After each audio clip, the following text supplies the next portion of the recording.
Ano yan, laruan mo? Ha? Nilalaro mo yung dantayan mo?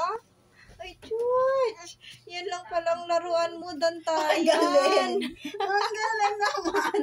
Pahiram ako. Hiram si Tita Dile. Ano na yung laruan mong iyan? Kaya pala nananahimik nilalaro yung dantayan niya, oh. Gusto niya ipalog sa mga niya. Sige. Ay, kinuha na ni Tita. Ay. Ang hawak mahigpit. Ay, yung kabilang kamay, kahit kunin mo daw, may kamay pa naman sa kabila. Naku, dapat lagi malinis ang kamay. Kaya nga laging babasa ang ano niyan eh.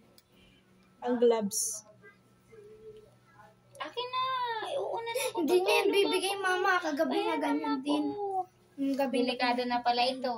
Kailangan pag walang kasama, ay ang una ay nakalayo. At naku, may maaabot siya. Ay, hay. Hindi naman yun. Sa mata. Ay, nagsagot. Magaan lang kasi ang dantayan niya kaya. Malambot parang unang kasi. Bumalik ka sa bahay. Mamaya